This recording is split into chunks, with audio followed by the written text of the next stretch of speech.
ہم اہل زاویہ کی طرف سے آپ کی خدمت میں سلام پہنچتے ہیں۔ مجھے ٹھیک سے یاد نہیں کہ میں یہ بات آپ سے پہلے بھی کر چکا ہوں یا پہلی مرتبہ کرنے لگا ہوں، لیکن یہ ہے اتنی ضروری اور اہم کہ اگر یہ دوبارہ بھی ہو رہی ہے تو پھر بہت سے لوگوں کے سننے کی ہے جنہوں نے اس سے پہلے نہیں سنی یہ بات۔ ہمارے گھر کے اندر ایک پرانا گراج ہے جس میں فضول چیزیں، گدڑ پھوس، پرانا ٹوٹا چرخا، رضائیاں، اس قسم کی چیزیں پڑی ہیں جن کا کوئی خاص استعمال نہیں۔ وہاں پر ایک پرانا بڈھا ریڈیو بھی پڑا ہے، لکڑی والا ریڈیو جس میں ٹیوبیں ہوا کرتی تھی، تو اس کو کوئی اب استعمال نہیں کرتا، لیکن وہ ٹھیک ٹھاک ہی ہے۔ مجھے پچھلے دنوں ایک ڈبے کی ضرورت پڑی وہاں سے کہ میں لوں، اور اس میں کچھ سامان رکھنا تھا۔ ٹین کا ڈبہ بڑا اچھا ٹھیک ٹھاک مل گیا۔ اس کے اوپر ایک لیبل لگا ہوا تھا، وہ لیبل اتارنے کی ضرورت تھی، کچھ زیادہ ہی چپکا ہوا تھا اس پہ، تو میں نے ایک چھری لے کے وہاں پڑی تھی ایک ستری، اس سے کھرچنے کی کوشش کی۔ پھر میں نے ریڈیو آن کر لیا، وہ بجنے لگا بڑا اچھا ٹھیک ٹھاک ریڈیو، ایسے ہی بیچارے کو اس میں قید خانے میں ڈالا ہوا ہے، تو بجنے لگا تو اچھا میری پسند کا گانا بھی تھا ہمارے زمانے کا، جائیں کبوترا والا جو گانا تھا، تو وہ بھی سننے لگا، لیکن اس کی آواز ذرا مدھم تھی اور کلیئرٹی نہیں تھی اس میں اتنی زیادہ۔ تو میں نے آگے بڑھ کے یہ کوشش کی اس کی نوب جو ہے والیوم اونچی کرنے کی کروں، تو جو ہی میں نے اپنا ہاتھ اس کے قریب کیا اس کی آواز اونچی ہو گئی۔ میں نے اسے چھوا نہیں، میرا کوئی لمس نہیں ہوا اس کے ساتھ، لیکن آواز اونچی ہو گئی۔ پھر میں نے ہاتھ پیچھے کیا تو آواز مدھم ہو گئی۔ پتہ نہیں آپ کو ایسا تجربہ ہوا ہے؟ نہیں، اکثر ہو جاتا ہے۔ میں اس کی کوئی وجہ تو نہیں جانتا الیکٹرانک کی، انجینئرنگ کی، کیسے کیوں ہوتا ہے، لیکن یہ واقعہ ہوا میرے ساتھ۔ جو ہی میں اس کے قریب جاتا تھا، ہاتھ کرتا تھا، آواز اونچی ہو جاتی تھی، واضح بھی ہو جاتی، اور جب پیچھے کھینچتا تھا تو مدھم ہو جاتی تھی، اور الفاظ بھی اچھی طرح سے سمجھ میں نہیں آتے۔ تو میں نے وہ ڈبہ وبا تو چھوڑ دیا، اس کا لیبل اتارنا بھی چھوڑ دیا، اور بیٹھ کے سوچنے لگا کہ قربت جو ہے یہ کتنی اہم چیز ہے۔ یعنی جب بچہ ماں کے قریب ہوتا ہے تو وہ دنیا کا محفوظ ترین آدمی اپنے آپ کو سمجھتا ہے۔ بچوں کے بارے میں یہ عام طور پہ کہا جاتا ہے کہ اگر ان کو یقین ہو کہ ہماری ماں جو ہے گھر کے اندر ہے اور وہ باہر گلی میں کنچے کھیل رہے ہیں، یہ پتنگ اڑا رہے ہیں، اور ان کو پتہ ہے کہ 40 گز کے دائرے کے اندر اندر اماں موجود ہے، تو پھر وہ بے فکر ہو کے سارا کام کرتے رہتے ہیں۔ اور اگر اماں کسی وجہ سے پڑوس میں چلی گئی ہے کچھ کام، تو وہ پھر بہت شیکی ڈگمگائے رہتے ہیں، ویسے یقین کے ساتھ نہیں کھیلتے۔ یہ ہے بس اللہ کا کہ میرا جو مرکز ہے وہ وہاں پر موجود ہے۔ تو میں بھی یہی بات سوچنے لگا کہ ہاں ایسے ہی ہوتا ہے، یہ عجیب و غریب معاملہ ہے، اور وابستگی کا یہ جو رنگ ہے یہ اس طرح کا ہے کہ اگر آدمی اپنے آپ کو ڈھیلا چھوڑ دے اور سنگت میں آ جائے تو اس کو فائدہ پہنچتا ہے۔ یہ جو ہندو فلسفہ ہے، یہ اس میں ایک بات بڑی پتہ کی کہتے ہیں کہ فلسفہ جو ہے، یہ تصوف جو ہے، اسپرچولزم جو ہے، اللہ کے ساتھ بھگوان کے ساتھ وابستگی جو ہے، اس کے دو روپ ہیں۔ ایک کو کہتے ہیں وہ بندر روپ، ایک کو کہتے ہیں وہ بلی روپ۔ بندر کا بچہ بہت سیانا ہوتا ہے، سمجھدار ہوتا ہے، وہ اپنی ماں کے پیٹ سے چمٹا رہتا ہے، اور ماں درخت سے دوسرے چھلانگے مارتی، اس نے اتنی مضبوطی کے ساتھ ماں کے جسم کو پکڑا ہوا ہوتا ہے کہ وہ کسی صورت پھسل ہی نہیں سکتا، اور چونکہ سیانا ہوتا ہے اور بندریا بھی سیانی ہوتی ہے، اس لیے وہ اپنے سیانے پن کے ساتھ زندگی بسر کرتے ہیں۔ لیکن تصوف میں اور اسپرچوئل میں اور روحانیت میں اتنے سیانے پن کی ضرورت نہیں ہوتی، اس کا تقاضا نہیں کہ آپ بہت سیانے ہو کے زندگی بسر کریں۔ تو جب کبھی وہ ماں چھلانگ لگاتی ہے پہاڑوں کے اوپر ایک دیش سے دوسرے، اور اس کے ہاتھ چھوٹ جاتے ہیں، تو وہ 18,000 فٹ کی بلندی سے نیچے گرتا ہے اور چٹان سے ٹکرا کے پاس ہو جاتا ہے، وہ ساری عقل و دان شہری۔ بلی کا جو بلونگڑا آپ نے دیکھا وہ کھیلتا رہتا ہے، اس کو ماں کی پرواہ نہیں ہوتی کہ کہاں ہے، اون کے گولے سے کھیلنے لگے گا تو اس کے پیچھے بھاگا ہی چلا پھرے پاگلوں کی طرح. ایک ڈبہ ٹین کا مل گیا پرانا کھلونا تو اس کو ہی الٹا پلٹا کے دیکھتا رہتا. اس کو یقین ہے کہ جب میں آواز دوں گا، میاؤں کہوں گا، تو ماں کہیں سے دم اٹھائے آستی سے میری پروٹیکشن کے لیے، حفاظت کے لیے آ جائے گی. مجھے اس کے ساتھ چمٹے رہنے کی ضرورت نہیں، تو وہ مجھے ملے گی ضرور. اور میری قربت ایسی ہونی چاہیے، مجھے پتا ہو کہ میری ماں. تو جب میں ریڈیو کے قریب ہاتھ کرتا تھا تو یہ ساری باتیں میرے ذہن میں آتی، اور میں سوچتا تھا کہ اگر بندہ اللہ کے ساتھ ایسے وابستہ ہو جائے، کسی نہ کسی طرح سے یہ سمجھ لے کہ میں اس کے قریب جاؤں گا تو وہ ساری میگنیٹک فیلڈ، وہ بجلی کا وہ دائرہ جس کے اندر میں جاتا تھا اور آواز اونچی ہوتی تھی، وہ مجھے ضرور ملے گا. اور میرا اللہ جو ہے یہ مجھ سے بات ضرور کرے گا اور میں اس سے بات ضرور کروں گا. لیکن چونکہ میں بڑی باقاعدگی کے ساتھ جب نماز پڑھتا تھا، اب بھی کبھی کبھی باقاعدگی کے ساتھ پڑھ لیتا ہوں، لیکن جب میں بہت پابندی کے ساتھ، تو میں یہ سمجھتا تھا کہ جب میں نماز پڑھ لیتا ہوں تو ٹھیک ہے، بس میرا اللہ کے ساتھ وابستگی ہو گئی، اللہ ہی کے حکم کی میں تعمیل کر رہا ہوں. لیکن مجھے پتہ چلا کہ نماز اسلام کا ایک رکن ہے، وہ ایک حکم ہے، وہ تو پورا کیا جانا ہے. آپ ایک کلب کے ممبر ہوتے ہیں نا، تو آپ کو حکم دیا جاتا ہے کہ فلاں قسم کی جیکٹ پہن کے ہیں، اس قسم کی ٹائی لگا کے ہیں، ورنہ آپ اندر داخل نہیں ہو سکتے. نماز جب تک آپ نہیں پڑھیں گے اسلام کی کلب میں داخل نہیں ہو سکیں گے، آپ اس کے ممبر ہی نہیں بن پاتے. لیکن اللہ کے ساتھ وابستہ ہونا ایک اور چیز ہے. تو میں نے بڑی دیر تک اور کافی مدت تک نماز ہی کو اپنا خدا سمجھا ہو، حالانکہ میرا خدا تو کچھ اور تھا نا، جسے نماز پڑھ چکنے کے بعد اس کے حکم کے مطابق مجھے اس کے قریب بھی جانا چاہیے تھا. کیونکہ جب تک اس کے ساتھ دوستی نہیں لگائی جائے گی، اس کے ساتھ جاری نہیں کی جائے گی، تو پھر بندے کا اور اللہ کا رشتہ تو پھر کسی کام ہی نہ آیا، پھر وہ بات ہی نہ بنی. تو یہ خیال آتے کہ سنگت اور قربت کتنی اہم ہے اور حکم کا بجا لانا ایک الگ سی چیز ہے. تو پھر مجھے خیال آیا کہ اپنے اللہ کے ساتھ تو ملنا چاہیے. اور جب اللہ کے اعلان کو ٹٹولا تو پتہ چلا اللہ کہتا ہے کہ اللہ میرا ذکر کرو. جب تم فارغ ہو جاؤ نا نماز سے، نماز تو پڑھ لی ہے، پھر تم بیٹھے لیٹے، پہلو کے بل لیٹے بیٹھے کھڑے، میں اللہ مجھے معاف کرے ٹھیک سے یاد نہیں، لیکن میرا ذکر ضرور کرو. اور میرا ذکر ہی سب سے افضل چیز ہے اور اسی سے تم کو فلاح ہوگی.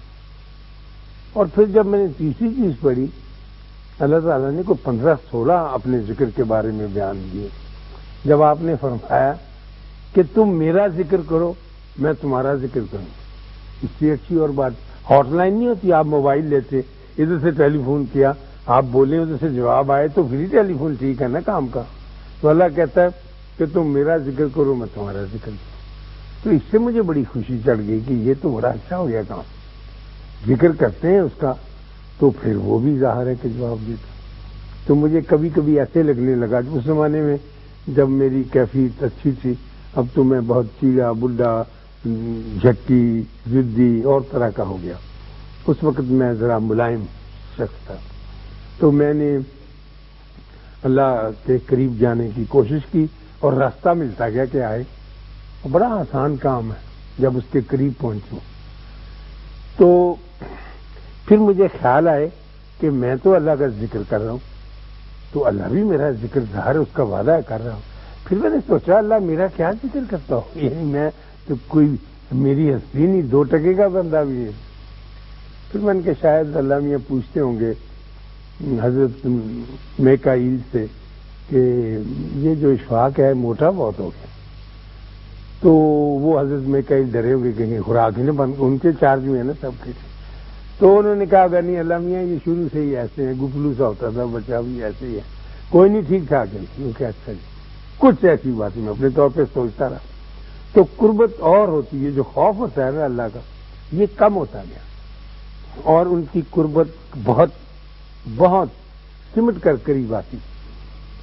تو پھر مجھے یہ بھی ایک اس بات کا شوق پیدا ہوا کہ اس کے پاس جانے کے لیے لوازمات کیا ہوں، ہم کس طرح سے، کون سی ڈیوائس، کون سے طریقے، کون سے رنگ، کون سے روپ اختیار کریں کہ اس کے پاس جائے۔ تو کچھ نہیں، یاد رکھیے اللہ کے پاس جانے کے لیے، اس سے بات کرنے کے لیے، اس سے تھوڑا سا وقت نکال کے بات کرنے کے لیے کسی نہانے دھونے کی، وضو کرنے کی، میک اپ کرنے کی کوئی ضرورت نہیں۔ گندے مندے سر جھاڑ منہ پہاڑ بالکل بغیر ایسے ہی چلے جاؤ، کیونکہ پاکیزگی آپ اپنے آپ کو خود عطا نہیں کر سکتے۔ آپ گندے مندے جائیں گے تو اللہ میاں کہے گا کہ ہو یہ تو میرا بندہ گندا ہے، ادھر بیٹھ میں اس کو صاف کر دوں۔ تو وہ صفائی جو کرے گا تو ہم تو اپنے آپ کو وہ صفائی نہیں کر سکتے۔ اس کی خدمت میں پہنچ جانا جو ہے سب کچھ عطا کر دے۔ آپ نے دیکھا ہوگا گاؤں میں، جو جس کا تعلق گاؤں سے ہے، کہ سردیوں میں اکثر بابے ہوتے ہیں نا، وہ گھر کی دہلیز پہ بیٹھے ہوتے اور کھیس انہوں نے لیا ہوتا، اور ان کے قریب سے جب ان کا کوئی پوتا یا پوتی گزرتی جھپٹا مار کے اس کو بازو پکڑ کے اسے گود میں بٹھا لیتے اور کہتے ہیں تیری ماں کیا کہتی، شیشیاں لگی ہیں، گندا تیرا چہرہ ہے بیوقوفا، باہر کیا چلی جا رہی۔ تو وہ اپنا لے کے نا کھیس انگلی پہ آگے تھوک لگا کے اس کی ساری صفائیاں کر کے پھر کہتے ہیں جا بھاگ جا۔ یہ ان کی محبت کا ایک طریق ہوتا ہے، خود اپنے آپ کو صفائی نہیں کر سکتے۔ آپ اپنے بوٹ کے تسمے کھینچ کر اپنے آپ کو اوپر نہیں اٹھا سکتے، کوئی اٹھائے گا تو آپ اٹھ سکیں گے۔ آپ تو یہ سمجھتے کہ میں ایسے ہی اٹھ جاؤں گا اپنے زور، ایسے ہوتا نہیں۔ تو کبھی بھی یہ نہیں ہوتا کہ بندہ خود کو ٹھیک کر سکے جب تک کہ اس کا تعلق نہیں ہوگا۔ اللہ کے پاس جا کے کہے گا نہیں ایک کوٹھڑی میں، ایک گندے گراج میں چھپ کے کہ جی میں تو مارا گیا، میں تو ماری گئی، مجھے تو سمجھ نہیں آتا، یہ جو ساری مشکلات ہیں اس کا کوئی بندوبست کر کے نہیں مر گیا۔ وہ پھوپھی میرا کو 80,000 قرض دیا تھا وہ واپس ہی نہیں کرتی، اللہ میں سے کرو نا۔ ماما جو ہے ہمارے ساتھ سلوک اچھا نہیں، حالانکہ میں نے رشتہ لیا اپنی بیٹی کا، ماما سورا بن کے بھی عقل نہیں کرتا اللہ میاں، تو کر۔ تو اللہ میاں سنتا ہے بالکل اس کے، کیونکہ آپ قریب چلے گئے نا اسی ریڈیو کے قریب، جیسے ہاتھ کر کے آواز اونچی ہوگی۔ تو بندہ یہ کرتا ہے کہ وہ اپنے آپ کو صفائی پاکیزگی عطا کرنے کی کوشش میں لگا رہتا ہے، اور نہاتا دھوتا ہے ساری عمر گزار دیتا ہے اور وہاں قریب نہیں جاتا۔ مجھے آج سے کوئی 28-30 برس پہلے ایک اٹیلین فلم کمپنی یہاں آئی تھی شوٹنگ کرنے کے لیے، اور وہ ہم بہاولپور میں شوٹنگ کر رہے تھے، میں ان کے ساتھ تھا انٹرپریٹر کے طور پہ، ترجمان، کیونکہ وہ اٹیلین بولتے تھے، یہاں بول ہی نہیں جانتا تو میں ترجمہ کر کے ساتھ ساتھ بتایا جاتا۔ انہوں نے بھاگتے ہوئے اونٹوں کے پاؤں کے کلوز اپ شاٹس لینے تھے، زمین کھود کے کیمرہ اندر رکھا تھا، اونٹ تیزی سے بھاگتے، ڈاکو تھا کو لے کے سامان بھاگا تھا، پیچھے سرکار کے اونٹ لگے ہوئے تھے، اونٹوں کی دوڑ بڑی خوبصورتی تھی۔ تو وہاں بہت سے لوگ دیکھنے کے لیے تماشا آ جاتے تھے۔ تو میرے جو ڈائریکٹر تھے سینئر داندی، وہ ہمیشہ مجھے کہتے رہتے تھے کہ پروفیسر میں گواردا una cosa io bisogno un فقیر، مجھے ایک فقیر کی ضرورت ہے، مجھے ایسا مل جائے جو بڑی لٹیں چھوڑی ہوئی ہوں، مندرے پہنے۔ میں نے کہا جی وہ اجمل تھے اس زمانے میں ہمارے ساتھ، میں نے کہا جی یہ فقیر کا رول بڑا اچھا کر لیں گے۔ انہوں نے کہا نہیں میں ایکٹر نہیں چاہتا، ایکچوئل سچ مچ کا بندہ مجھے مل جائے تو بس میرا دل۔ میں نے کہا جی دیکھتے ہیں، ایک آدھ بندہ دیکھا وہاں، وہ کہتے نہیں یہ تو۔ تیسرے دن جب ہم یہ شاٹ لے رہے تھے اونٹوں کے بھاگنے کا، تو وہاں ایک شوٹنگ دیکھنے کے لیے ایک ملنگ سا بندہ، لمبے قد کا، 6 فٹ 1 انچ لمبے، اس کے بعد ہاتھوں میں انگوٹھیاں 18 منکے بے شمار، آنکھیں اس کی پیلی، ناک اس کی ہاک کی طرح سے، جیسے آکیولائن نوز جیسے کہتے ہیں۔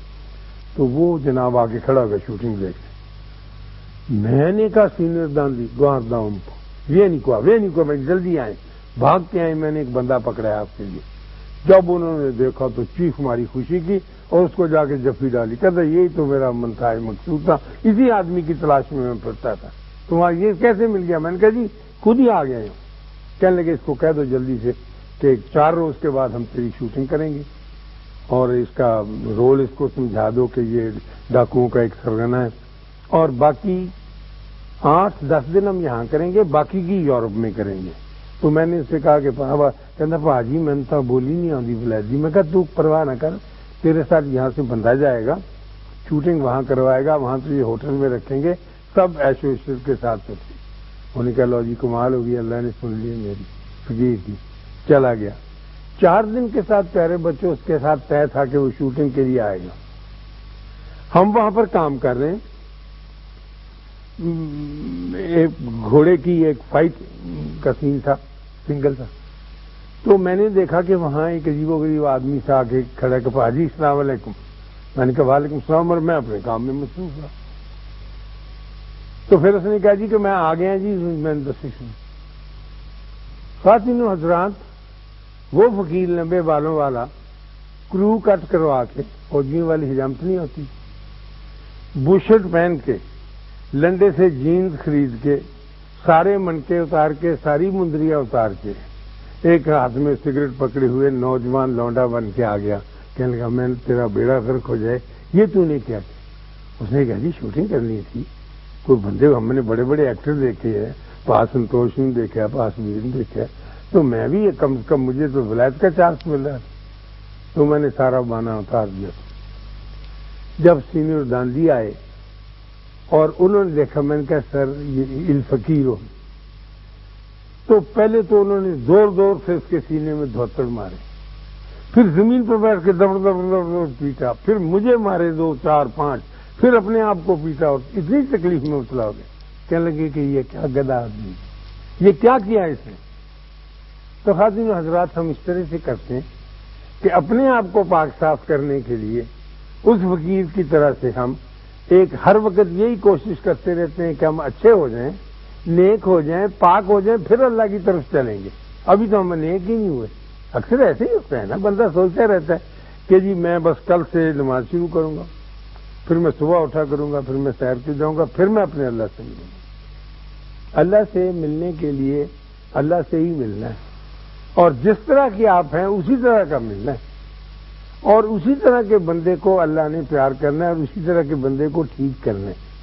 آپ نے آج تک کبھی یہ نہیں سنا ہوگا کہ ہاسپٹل میں یہ ڈاکٹر صاحب رہتی ہیں یہاں، کبھی کسی ڈاکٹر نے مریض سے یہ کہا ہو کہ پہلے جا کے صحت مند ہو کے آؤ، پھر تم کو وارڈ میں داخل کریں گے؟ ایسے تو کبھی نہیں پتا نا۔ اگر صحت مند ہو کے اس نے آنا ہے تو پھر وارڈ میں داخل ہونے کی کوئی ضرورت نہیں رہ جاتی۔ تو آپ نے ایسے ہی آنا ہے۔ میرا آپ کا یہی ڈر ہے، اور میں تو خاص طور پہ پھنسا ہوا ہوں کہ کیسے کوشش کروں کہ جب اللہ پکار کے کہتا ہے کہ میرا ذکر ضرور کرو، اور میرا نام لے کر، دیکھو اللہ کی مہربانیاں دیکھیں، میرا نام لے کر ذکر کرو، تو اپنا نام بھی بتا دیا۔ دیکھو نا، ایک بندہ چھپاتا ہے اپنا نام، اکثر پوچھتے ہیں جی آپ کا کیا کہ جی کیا بات ہے، کس لیے آپ میرا نام پوچھتے ہیں؟ یہی کہتا ہے نا بندہ۔ اللہ نے چھپایا نہیں، اس نے کہا میں تمہیں ایک نہیں اپنے 99 نام 99 دے دیتا ہوں، کسی کو لے کے کوئی ذکر کرتے ہو، میں تمہاری بات کی آواز پکار سنوں گا اور جواب دوں گا۔ اور مجھے بتاتے ہیں بتانے والے جو بندے تھے، اچھے نہیں تھے لیکن حوصلہ کر کے وقت نکال کے، سب سے مشکل کام اس میں وقت نکالنے کا ہے، وقت نکال کے اللہ کی قربت میں چلے گئے، ایسے ہی دن میں تھوڑا سا وقت، اور اس کے ساتھ اپنی باتیں ہاٹ لائن پہ، موبائل تو آج کل ہی چلا ہے، اللہ والا موبائل تو بڑی دیر سے چل رہا ہے کہ جی یہ تکالیف ہے اور یہ خوشی ہے۔ تو پھر وہاں سے جو پیغام احکام ملتے رہے وہ بہت اونچے مدارج طے کر گئے، ان کی چہروں پہ آسانیاں آ گئی، ان کی زندگیوں میں، ان کی روحوں میں بہت بہت کچھ فائدے اٹھائے۔ تو میں آپ سے یہ عرض کرنے کے لیے آیا تھا، وہ میں چاہتا تھا کہ میں ضرور بتاؤں آپ کو کہ آپ کے جو ارکان ہیں اسلام، ان کو تو پورا کرنا ہی ہے، کیونکہ دائرے کے اندر داخل ہونے کے لیے وہ تو ایک کنڈی ہے جو ہم کھول کے جاتے ہیں۔